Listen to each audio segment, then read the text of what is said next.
Hello everyone, good morning. Welcome back to my new vlog. तो friends अभी बज चुके हैं सुबह के 5:30 और 5:30 तो नहीं 5:15 ही बजे हैं। और अभी जो है मैं राष्ट्रीय शिक्षा नीति लेके बैठी हूँ। राष्ट्रीय शिक्षा नीति जितना मुझे 15 मिनट 20 मिनट मिलेगी उसको अच्छे से पूरा करूँगी, जितने भी मुझसे हो सके। तो चलते हैं फटाफट इसको पढ़ते हैं। तो फ्रेंड्स फाइनली जब मैं डॉक्टर के गई थी तो उन्होंने मुझे मॉर्निंग वॉक के लिए कहा था और मैं बिल्कुल सर्दी की वजह से मैंने मॉर्निंग वॉक को अवॉइड कर दिया था। तो आज से मैंने शुरू किया है, मॉर्निंग वॉक करके आ गई हूँ क्योंकि सुबह सुबह मतलब मुझे अब लग रहा था जाना चाहिए, थोड़ी सर्दी भी कम हो गई है और हमेशा गर्मियों में मैं जाती हूँ। तो बस अब चलते हैं, मैं थोड़ा सा राष्ट्रीय शिक्षा नीति पढ़ूंगी, उसके बाद घर का काम करूंगी। तो चलते पढ़ते फटाफट। तो फ्रेंड्स यहाँ पे मैं राष्ट्रीय शिक्षा नीति का टॉपिक शुरू कर रही हूँ। इसको मैंने रीसेट कर दिया, टाइमर करते शुरू और लग जाते हैं पढ़ने में। तो सुबह आधा घंटा पढ़ने के बाद में अपने घर के काम से फ्री होकर नहा धोकर पूजा वगैरह करके किचन का काम करके मैं अब स्टडी टेबल पे आ चुकी हूँ। और यहाँ पे मैं साइकोलॉजी की बुक पढ़ रही हूँ। आज मैं ज़्यादा टाइम तक साइकोलॉजी पढ़ना चाहूँगी मैं। तो फ्रेंड्स हमारी पढ़ाई की शुरुआत होती है बहुत ही अच्छी मोटिवेशन लाइन से कि फोकस खुद पर करो और जब तक करो कि लोग आप पर फोकस करने ना लग जाए। तो फोकस खुद पर करना है, लोगों की बातों पर फोकस नहीं करना है, कौन क्या कह रहा है, क्यों कह रहा है, इन सब चीज़ों से हमें दूर रहना है। सिर्फ खुद पर ध्यान देना है, खुद के बारे में सोचना है। तो बस यही आपको मैं यहाँ पे कहना चाहूँगी कि सिर्फ खुद के काम पर फोकस करो ताकि हमें हमारी सक्सेस मिल सके। तो फ्रेंड्स आज के इस व्लॉग में मैं आप सभी के कमेंट्स का रिप्लाई करना चाहूँगी।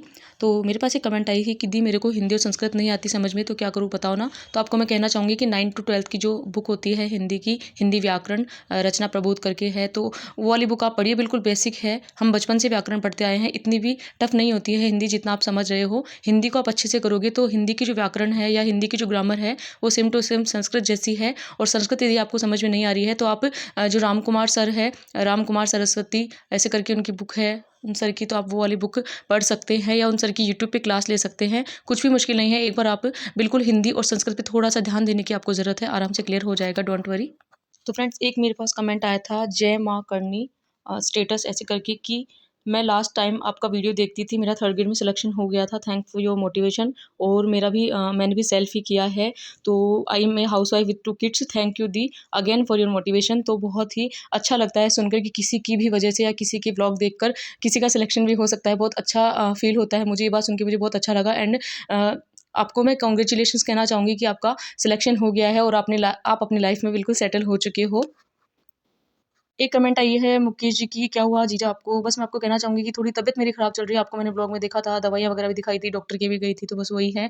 तो थोड़ा-सा बस तबीयत ख़राब चल रही है, लेकिन फिर भी मैं अपनी पढ़ाई जो है वो कंटिन्यू कर रही हूँ। ऐसी कोई बात नहीं है, बस थोड़ा खाने-पीने का ध्यान रख रही हूँ अपना। एक कमेंट आई है मेरे पास विशाल शर्मा जी की, उन्होंने मुझे कहा है कि दी मेरा फर्स्ट बार में है रीट का और मेरा एसएसटी संस्कृत अभी तक नहीं हुआ है और हिंदी सीटीपी भी अभी तक थोड़ा कम ही पड़ा है, तो क्या करूँ? आप रिप्लाई करें। तो मैं आपको कहना चाहूँगी इतना आपको घबराने की ज़रूरत नहीं है। एक बार आप अपनी हिंदी और सीडीपी और जो संस्कृत है उसको अच्छे से क्लियर कीजिए ताकि हमारे पासिंग मार्क्स है जो अच्छे से आ जाएँ।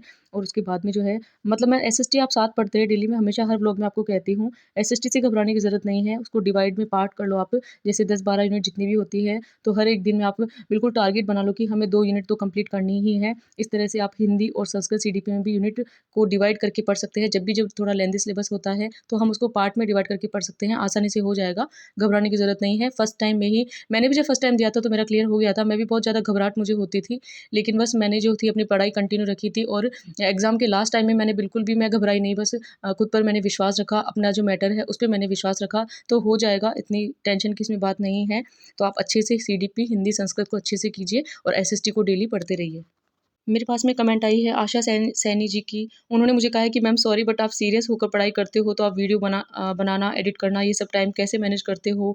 मैं भी एक हाउसवाइफ़ हूँ और घर के काम के बाद इतना टाइम नहीं निकाल पाती, तो आप बताओ कैसे मैनेज करते हो? तो मैं उनको बताना चाहूँगी कि बहुत मुश्किल होता है और हमारी जो लाइफ़ होती है ना वो मैं कहना चाहूँगी मेल से भी ज़्यादा स्ट्रगल भरी होती है। बस ये होता है कि हमारा जो काम होता है वो किसी को दिखता नहीं है और आपको सच बता रही हूँ, घर का जो काम होता है ना वो किसी को दिखता भी नहीं है और हमारा टाइम भी उसमें बहुत ज़्यादा वेस्ट चला जाता है। तो आपको मैं डेली रूटीन अपना बताना चाहूँगी कि मैं क्या है, सुबह मेरा डेली उठने का रूटीन रहता है 5 सवा 5 बजे मैं डेली उठ जाती हूँ। बस मैंने फिक्स कर रखा है, चाहे मैं रात को कितनी बजे भी सोऊँ, लेकिन मेरा उठने का टाइम जो होता है वो फिक्स होता है और मैं अपने घर के काम को एक साथ फिनिश करती हूँ। ये मैं यूँ कई जैसे होता है ना, काम को पार्ट में डिवाइड करते हैं, उस तरह से डिवाइड कर लेती हूँ अपने घर के काम को। तो कभी मैं झाड़ू लगा लेती हूँ, तो जिस दिन मैं पोछा नहीं लगाती, कभी मैं झाड़ू पोछा साथ कर लेती हूँ, तो इस तरह से हो जाता है काम। और बर्तन जो है वो मैं रेस्ट के टाइम बर्तन वगैरह साफ़ करती हूँ। ऐसे नहीं कि सुबह पहले लेके बैठ गई, और अगर मैं बैठ भी लेती हूँ तो उनको स्पीड में फटाफट घर का काम मैं जल्दी करती हूँ। 3-4 घंटे जो है मैं घर का काम निकाल के आराम से मुझसे हो जाता है। मैं मंदिर भी जाती हूँ, डेली मेरा रूटीन रहता है, पूजा वगैरह भी करती हूँ घर में, सब काम करती हूँ, तो आपको टेंशन लेने की ज़रूरत नहीं है, अच्छे से हो जाता है। और बस पढ़ाई भी जो है वो मैं टेंशन फ्री होकर करती हूँ, बिल्कुल खुश होकर, ऐसे बिल्कुल एक दिमाग में प्रेशर नहीं रखती कि ये काम करना है, वो काम करना है। तो आसानी से आप भी ब्लॉग वीडियो बना सकते हैं, बस थोड़ा-सा खुद को समझाने की ज़रूरत है, खुद पर थोड़ा-सा ध्यान देने की हमें ज़रूरत है। आराम से मैनेज हो जाएगा, टेंशन की बात नहीं है। वैसे तो हमें बहुत दिक्कत आती है एडिटिंग वगैरह करने में भी, घर का काम करने में, साथ में पढ़ाई, सबको सँभालना बहुत मुश्किल होता है, मैं समझ सकती हूँ। लेकिन फिर भी अगर हम इतना स्ट्रगल करते हैं तो खुद के लिए हम थोड़ा टाइम निकाल ही सकते हैं। और एडिटिंग जो है ये भी मैं इसको भी एक वर्क की तरह समझती हूँ कि हाँ, मुझे एडिटिंग करनी है और अपना ब्लॉग जो है वो आप लोगों तक पहुँचाना है, अपना डेली रूटीन शेयर करना है, तो बस वही है।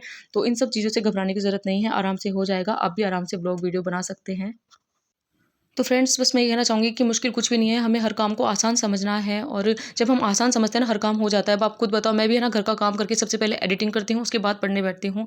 तो फ्रेंड्स, यहाँ पे हमें तो खुश होना चाहिए कि हमारी जो लाइफ़ है उसमें स्ट्रगल है, और हम उससे उस स्ट्रगल को हम झेल पा रहे हैं, उसको सहन कर पा रहे हैं। हमारे अंदर इतनी सहन शक्ति है कि हम हर एक चीज़ को आसानी से कर लेते हैं। तो मुझे तो बहुत अच्छा लगता है। स्ट्रगल भरी लाइफ़ जो होती है ना, उसका एक अलग ही सीन रहता है, और मतलब जिसने स्ट्रगल लाइफ़ में नहीं किया तो उसको उसने फिर लाइफ़ में देखा ही क्या है। तो स्ट्रगल से बिल्कुल घबराना नहीं है, आराम से हमें तैयारी करनी है। और अब लास्ट टाइम जब जैसे-जैसे एग्ज़ाम पास आ रहा है ना, मुझे लग रहा है कि कुछ लोगों को या कुछ स्टूडेंट्स को घबराहट हो रही है, तो प्लीज़ आप घबराओ मत। और है ना, आप सबसे ज़्यादा आपको घबराहट होती है, आप रिज़ल्ट की परवाह करते हो, सच बता रही हूँ मैं। और मेरा क्या सीन रहता है, मैं सिर्फ़ मेहनत करती हूँ, रिज़ल्ट के बारे में सोचती नहीं हूँ। मेरा मेरा भी तो देखो, मैंने संस्कृत शिक्षा विभाग सेकंड ग्रेड दिया, उसमें नहीं हुआ। तो क्या हो गया, मैं तो बिल्कुल खुश होके वैसे पढ़ाई कर रही हूँ जैसे करनी है, बस हमें बस कर्म करते जाना है, फल की इच्छा नहीं करनी है। इस लाइन को अपनी बुक में लिखोगे ना आप, या अपनी डायरी में लिखोगे, अपने डेली नोट्स में लिखोगे, तब जाके हमें हमारा जो माइंड है वो सोचेगा, यार हम क्यों रिज़ल्ट की परवाह करके टेंशन ले रहे हैं। हाँ, टेंशन इसीलिए तो हो रही है ना, सिर्फ़ मैटर को तो क्लियर करें पहले, हम मेहनत तो करें हम। तो बस इतनी टेंशन नहीं लेनी है, आराम से तैयारी करनी है। तो फ्रेंड, जितने भी स्टूडेंट्स हैं, जितने भी मेरे सब्सक्राइबर हैं, वो मुझसे जो शुरू से जुड़े हुए हैं, उन सबको अच्छे से पता है कि मैं टेंशन में भी हँसती रहती हूँ, हमेशा मेरे फेस पे मुस्कान रहती है।